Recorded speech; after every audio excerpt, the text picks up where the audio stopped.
Il s'agit du criminel nazi hongrois le plus recherché au monde. Laszlo Satari, 97 ans, a été localisé à Budapest. Confirmation du directeur du bureau du centre Wiesenthal en Israël. D'origine hongroise, il fut le chef de la police dans le ghetto de Košice, en Slovaquie. Il est accusé de complicité dans la mort de 15 700 juifs durant la Seconde Guerre mondiale. L'immense majorité d'entre eux avaient été déportés vers le camp d'extermination d'Auschwitz. Sur le pas de la porte, les journalistes lui demandent « Vous niez avoir fait ça ? Beaucoup de gens sont morts suite à ce que vous avez fait. » L'homme répond « Non, je n'ai pas fait ça, allez-vous-en. »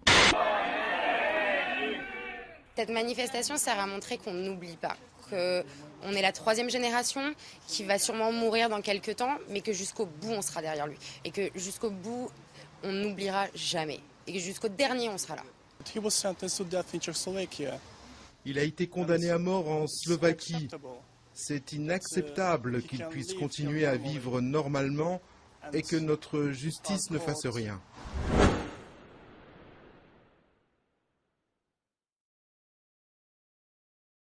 Oui, alors là c'est pareil, j'aurais pu oublier, mais c'était tellement abject. On a vu cet été, relayé par les médias collabos grotesques, quelque chose d'ignoble, parce que nous sommes quand même en terre chrétienne, il ne faut pas obliger. La France et le catholicisme, c'est consubstantiel. Et le catholicisme, c'est ce qui est le plus proche du message du Christ. Hein. C'est pas le protestantisme tel qu'il est advenu, qui réintroduit la primauté de l'Ancien Testament sur les évangiles, la prédestination, c'est-à-dire qui est un retour au judaïsme en réalité. Nous sommes dans le monde de la charité du Christ, de l'universalisme chrétien, et c'est infiniment insupportable de voir quelque chose qui est de l'ordre de la vengeance tribale, c'est-à-dire de voir des jeunes cons aller persécuter un vieillard de plus de 90 ans, qui était un petit policier hongrois, c'est-à-dire qui n'est pas Eichmann, et de voir se dire, voilà, on fait la justice contre le plus vieux nazi vivant. Ça n'a rien à voir avec la justice, tout ça a à voir avec la vengeance, l'ignoble vengeance tribale, et ça nous fait que nous montrer chaque jour un peu plus que la communauté organisée, qu'on n'a pas le droit de nommer parce qu'elle est toute puissante, n'a rien à voir avec les valeurs, les saines valeurs, je dirais, de l'universalisme grec et de la charité chrétienne, qui fait qu'à un moment donné, on oublie ou on pardonne et qu'on laisse crever dans l'oubli et la misère une vieille merde, quoi qu'elle ait faite de plus de 90 ans. Voilà. S'acharner jusqu'au bout pour persécuter ce pauvre type, le martyriser, l'humilier, surtout par des jeunes cons qui n'ont aucune intimité pour le faire, et que tout ça, avec derrière le sourire béat de l'ignoble porc Klarsfeld, tout ça montre bien que là, on est bien dans la pire des vengeances tribales, quelque chose d'ignoble. Et je le dis, moi qui suis chrétien et qui parle avec les gens de la rue, on en a marre, on en a plein le cul de cette haine tribale, que les médias, que la République française, que le monde chrétien globalement soit asservi à cette haine tribale permanente, systématique. Il y en a marre, voilà. Donc, on va montrer les images. Ce pauvre petit flic hongrois, qui est une petite merde humaine sans doute, laissez-le crever en paix, arrêtez de nous imposer, au moins par l'image, faites-le en douce comme vous savez si bien le faire, mais arrêtez d'exhiber dans les médias de masse votre haine tribale et votre vengeance ignoble. C'est très dangereux pour vous à terme, parce que ça vous montre pour ce que vous êtes. Voilà. Des anti-universalistes, des anti-chrétiens, des tribalistes haineux, qui finalement ont un goût très prononcé pour la vengeance inextinguible, et le sang, et notamment le sang des vieillards, le sang, je ne parle pas de la Palestine, des femmes et des enfants. Hein. Tout ça est ignoble, répugnant, et à mon avis, vous devriez comprendre à un moment donné qu'il faut cesser, parce qu'au lieu de vous servir, ça commence à vous desservir gravement. Voilà. Et je pense d'ailleurs que beaucoup de juifs du quotidien ne valident pas ce genre de conneries, que finalement les médias à la botte relaient par soumission. Et je pose cette question, est-ce que vous êtes sûr que c'est bon pour la communauté ?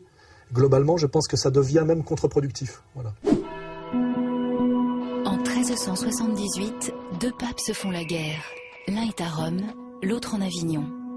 Le malheur et la désolation vont bientôt frapper Avignon. Et vous devrez en rendre compte devant l'Éternel. Sur ordre du pape Clément VII installé en France, le grand inquisiteur Guillaume Barnal est envoyé à Carpentras pour enquêter sur une série de meurtres commis sur des hommes d'église. Carpentras utilise tous les moyens pour rétablir mon autorité. Tu es la main de Dieu.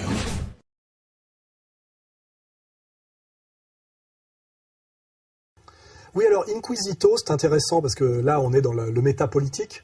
Série télé de l'été, que j'ai regardé un peu. Les bras m'en sont tombés. Et ça m'a fait réfléchir à cette question dont je vous ai parlé tout à l'heure. C'est en ce moment ce travail de haine anticatholique qui finalement est permanent depuis la Révolution française, explique beaucoup plus l'affaire Dreyfus qu'en réalité l'antisémitisme d'État. Je le démontrerai chaque jour un peu plus. Et ce feuilleton de merde est, en France, qui est une terre catholique, hein, il n'y a pas besoin d'être spécialement bainvillien pour comprendre que la France et le catholicisme ne font qu'un. La France est le pays de l'helléno-christianisme qui amène à l'universalisme, qui amène finalement aux droits de l'homme, et c'est fondé sur le logos, c'est la charité chrétienne. Et finalement, le logos, c'est la charité chrétienne, là où ils convergent en France, c'est dans ce catholicisme gallican, hein, qui s'appelle voilà, cette unité du catholicisme et du destin français depuis le baptême de Clovis. C'est pas rien, hein, voilà. Et là, nous avons une espèce de feuilleton de masse pour l'été, dont qui est historiquement une saloperie et quelque chose qui est contraire à toute la réalité historique, qui est fait par un type dont on va rappeler le nom, qui est pas. Je m'appelle Nicolas Cuche et je suis le réalisateur et le co-créateur scénariste de cette série. On plonge dans un vrai univers et pour moi, faire un film au Moyen-Âge, c'était comme faire un film de science-fiction. C'était exactement la même chose en fait. Je suis pas là pour donner une leçon d'histoire aux spectateurs. Face à ces critiques, le producteur de la série justifie le contenu d'Inquisition au nom de la fiction. Certains parlent aussi d'une série un peu sombre et violente. Sombre parce que l'histoire l'est, violente pas plus que ça. Et évidemment, il y a des scènes de torture. Et évidemment, quand la peste se répand, on peut pas dire que c'est une balade exotique. C'est pas un catholique non plus, hein, voilà, mais il a dû toucher du gros pognon pour faire cette merde. Il a d'ailleurs revendiqué l'absurdité historique du truc, mais c'était pas son problème. Mais comment dirais-je, le fil rouge de cette série, c'est de systématiquement montrer le catholicisme comme une religion d'abrutis, de haine, effectivement les élites religieuses comme des fanatiques sanguinaires. Bourreau, commençons.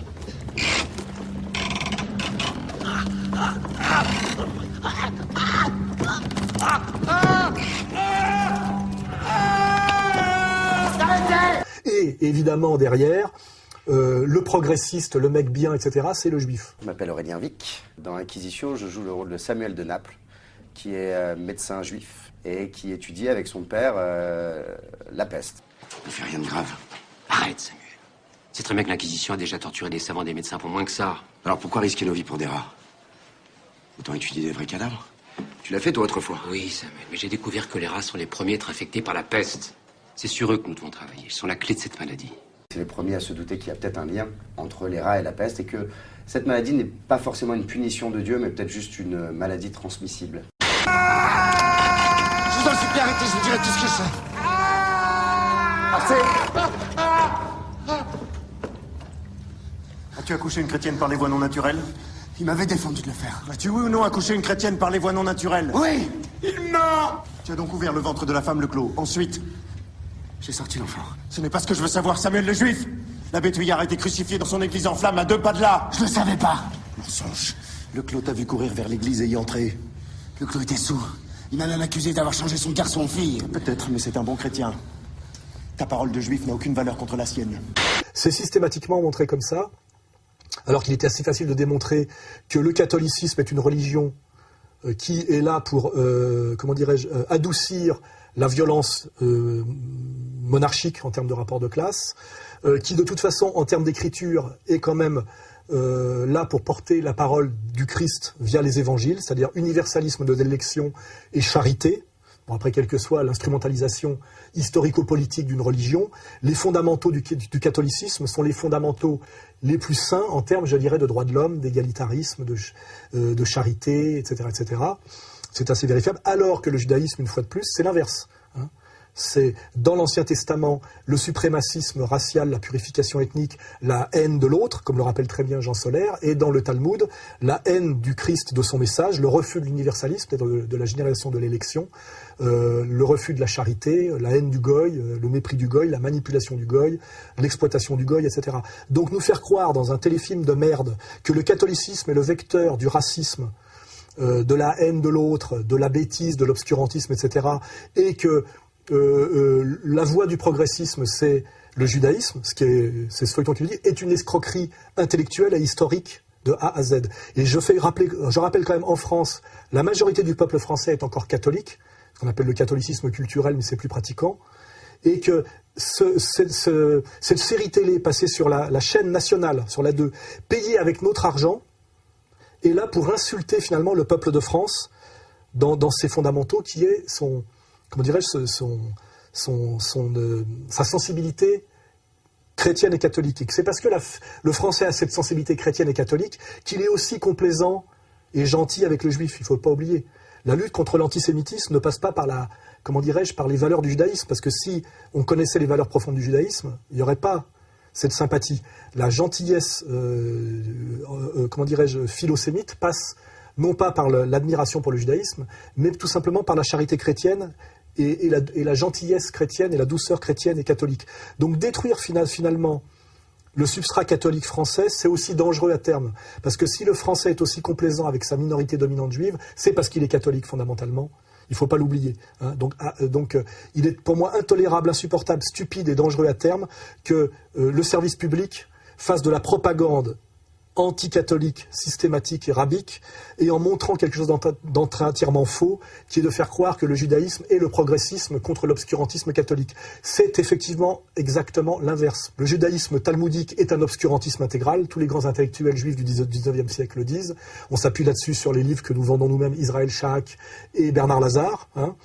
Et la voie vers la lumière, c'est le catholicisme. Si la France a pu être la nation qui a vu émerger les droits de l'homme, et l'humanisme tel que nous l'entendons, c'est-à-dire ce qui commence par Montaigne, puis Pascal, puis Rousseau, pour arriver finalement aux valeurs universelles humanistes, c'est parce que la France est un pays qui a deux mamelles au niveau épistémologique, le logos grec et la charité chrétienne.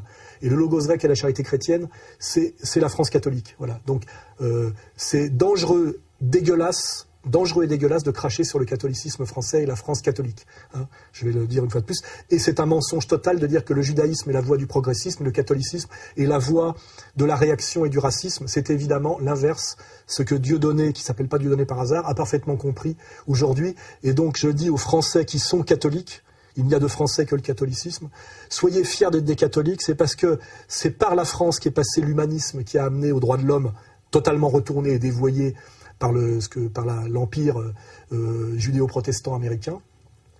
Et l'origine de l'humanisme, c'est le catholicisme français. Hein. Il suffit de regarder l'histoire intellectuelle et littéraire de l'Europe entre le XIIIe siècle et le XIXe siècle. Hein, voilà. Et c'est pas Maïmonide.